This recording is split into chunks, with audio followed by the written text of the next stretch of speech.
1857 भारत के इतिहास का वो साल जब सदियों से दबा हुआ गुस्सा धीरे धीरे एक ज्वालामुखी बनकर फूट पड़ा।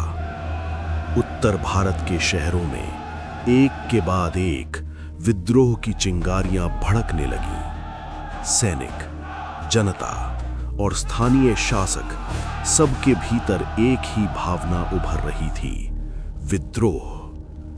इसी विद्रोह को इतिहास में कहा जाता है इंडियन रिबेलियन ऑफ 1857, भारत का पहला बड़ा स्वतंत्रता संग्राम।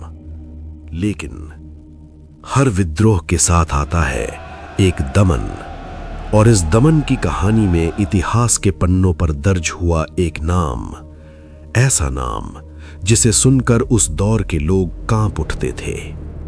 वो नाम था जेम्स जॉर्ज स्मिथ नील, एक ब्रिटिश कर्नल, एक सैन्य अधिकारी और भारतीय स्मृति में इलाहाबाद का कसाई।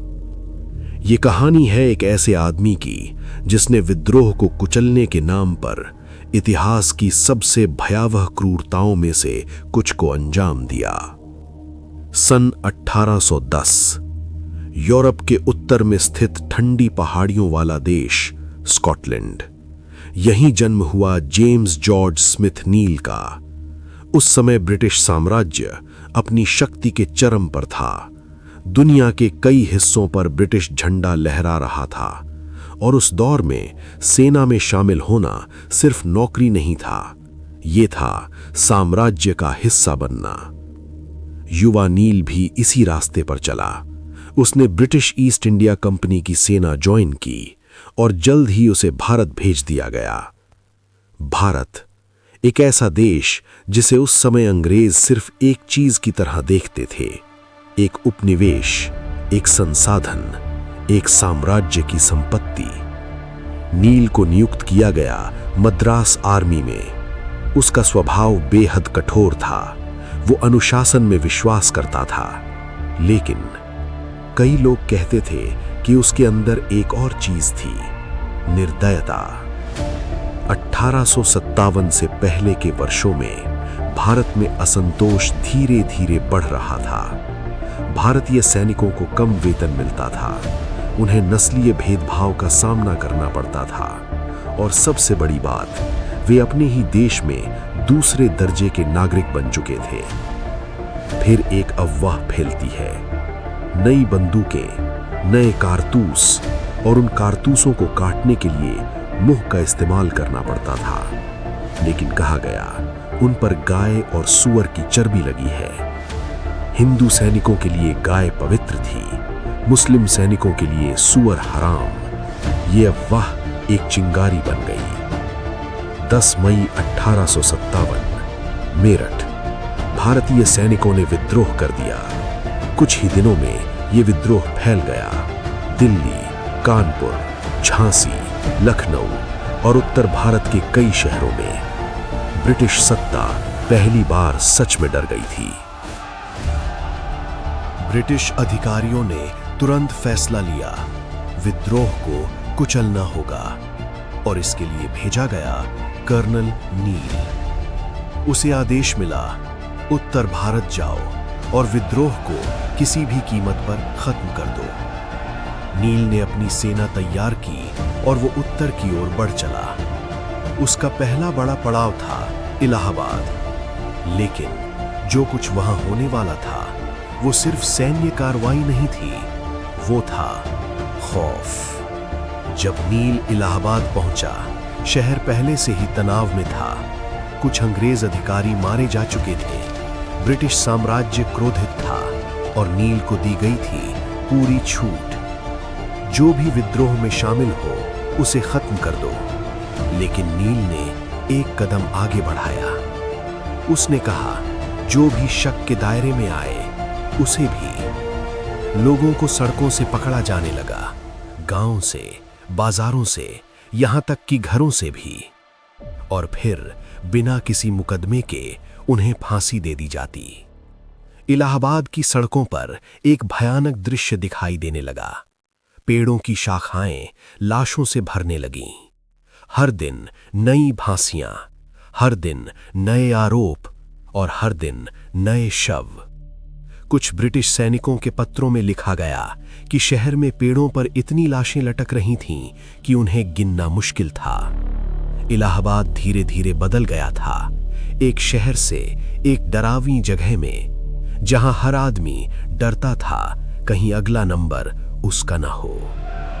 लेकिन नील की क्रूरता सिर्फ फांसी तक सीमित नहीं थी। कुछ घटनाएं ऐसी भी थीं जो सुनकर इंसानियत शर्मिंदा हो जाती है।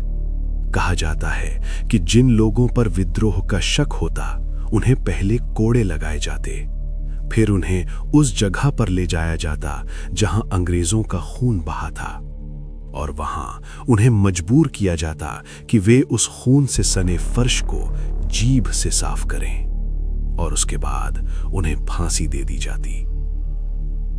ये सिर्फ हत्या नहीं थी, ये अपमान था, एक ऐसा संदेश जो पूरे इलाके में फैलाना था। नील की रणनीति साफ थी, डर पैदा करो, इतना डर कि कोई भी विद्रोह करने की हिम्मत न करे। लेकिन इतिहास अक्सर उल्टा चलता है। अत्याचार कभी कभी विद्रोह को खत्म नहीं करते, वे उसे और भड़काते हैं। इलाहाबाद और आसपास के इलाकों में लोगों के दिलों में अब एक ही भावना थी, घृणा। इलाहाबाद में दमन के बाद नील की सेना आगे बढ़ी। अब लक्ष्य था कानपुर, जहां विद्रोह का नेतृत्व कर रहे थे नाना साहेब। कानपुर में पहले से ही भयंकर लड़ाई चल रही थी। दोनों पक्षों में बदले की भावना बढ़ चुकी थी। हर घटना अगली हिंसा को जन्म दे रही थी। लेकिन असली लड़ाई अभी बाकी थी। ब्रिटिश सैनिक महीनों से घिरे हुए थे लखनऊ में, और ये घेराबंदी इतिहास में जानी जाती है सीज ऑफ लखनऊ के नाम से।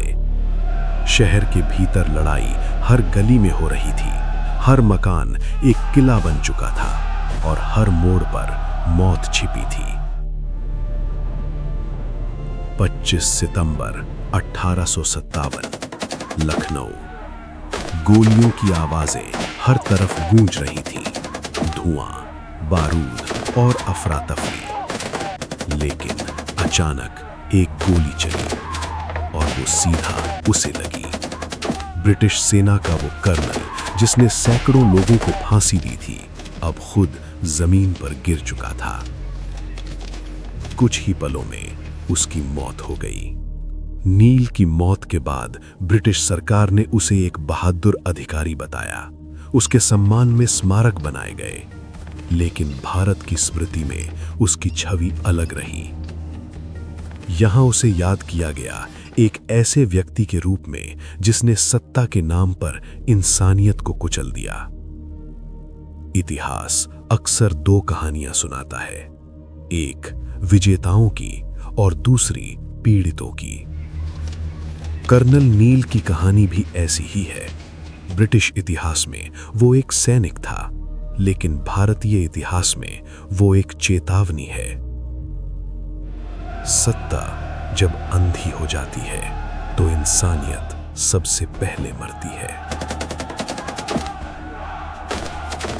आज जब हम आजाद भारत की हवा में सांस लेते हैं, तो हमें ये याद रखना चाहिए कि ये आजादी सिर्फ भाषणों से नहीं मिली। इसके पीछे नील जैसे जल्लादों का वो खौफनाक दौर भी था, जिसे हमारे पूर्वजों ने अपनी आंखों से देखा और सहा।